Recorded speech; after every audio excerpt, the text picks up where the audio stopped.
BRS అధినేత తెలంగాణ మాజీ ముఖ్యమంత్రి కేసీఆర్ కాళేశ్వరం ప్రాజెక్టు వివాదంపై జరిగిన విచారణ ముగిసింది.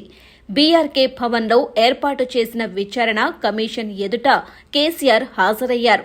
జస్టిస్ పీసీ ఘోష్ నేతృత్వంలోని కాళేశ్వరం కమిషన్ కేసీఆర్ను సుమారు 50 నిమిషాల పాటు ప్రశ్నించింది.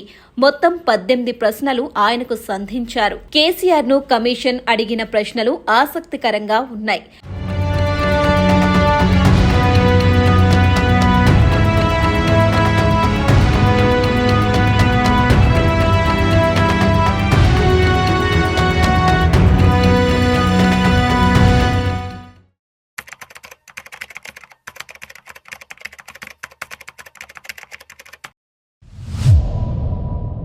కాళేశ్వరం ఆనకట్టల నిర్మాణానికి నిర్ణయం ఎవరిది?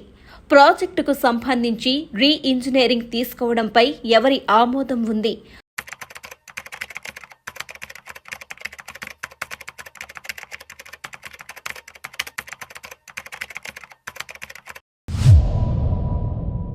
ప్రాజెక్టు రీడిజైన్ విషయంలో కేబినెట్ ఆమోదం పొందారా? వ్యాప్కో సూచనలు తీసుకున్నారా? అన్ని అవసరమైన అనుమతులు తీసుకున్నారా? కాళేశ్వరం కార్పొరేషన్ ఎందుకు ఏర్పాటు చేశారు? నిధుల సమీకరణకు ఇతర మార్గాలు ఎందుకు పరిగణలోకి తీసుకోలేదు?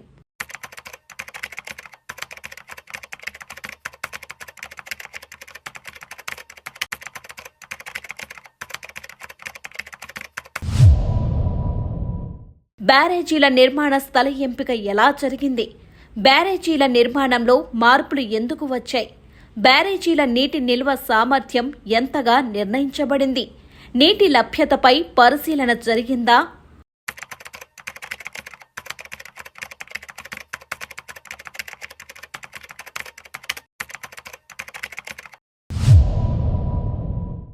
ప్రాజెక్టు వేగంగా పూర్తి చేయాలన్న అవసరం ఎందుకు తలెత్తింది? సాంకేతికంగా ప్రాజెక్టు మార్పులు ఎందుకు చేశారు? ఆపరేషన్ అండ్ మెయింటెనెన్స్ వివరాలు ఉన్న పుస్తకం ఎందుకు ఇవ్వలేదు? జీవో నంబర్ 45 ఏమి సూచించారు?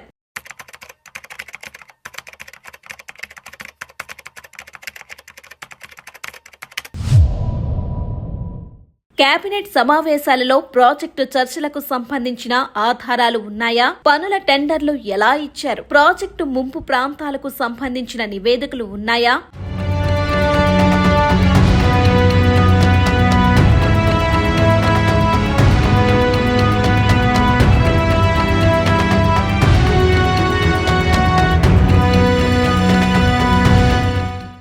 కేసీఆర్ ఇచ్చిన సమాధానాలు. ఆనకట్టల నిర్మాణానికి ప్రభుత్వం కేబినెట్ ఆమోదం ఉంది. ఇది వ్యక్తిగతంగా తాను తీసుకున్న నిర్ణయం కాదు. వ్యాప్కో సిఫార్సుల మేరకే రీ-ఇంజనీరింగ్ జరిగింది. అన్ని అవసరమైన అనుమతులు, నివేదికలు తీసుకున్నామని చెప్పారు. కాళేశ్వరం కార్పొరేషన్ ప్రత్యేకంగా ఏర్పాటైనది నిధుల సమీకరణను వేగంగా పూర్తి చేయడానికి. బ్యారేజీల స్థల ఎంపిక, మార్పులు ఇంజనీర్ల సాంకేతిక నిర్ణయాలు అని చెప్పారు. బ్యారేజీల నీటి నిల్వ సామర్థ్యం నిర్ణయించడంలో సాంకేతిక బృందం సూచనలు పాటించారని వివరించారు. ప్రాజెక్టుకు సంబంధించి operation and maintenance book GO number 45ను కమిషన్ కు అందజేశామన్నారు. నీటి లభ్యతను దృష్టిలో పెట్టుకుని కాళేశ్వరం ప్రాజెక్టు ప్రారంభించామని స్పష్టం చేశారు. కేబినెట్ సమావేశాల్లో జరిగిన చర్చల ఆధారాలు ఉన్నాయని చెప్పారు. విచారణ అనంతరం కేసీఆర్ తన సమాధానాలు పూర్తి చేసిన తరువాత బీఆర్కే భవన్ బయట వేచి చూస్తున్న తన అభిమానులకు అభివాదం చేస్తూ కారులో బయలుదేరి వెళ్లారు. ఆయన వెంట హరీష్ రావు కూడా ఉన్నారు.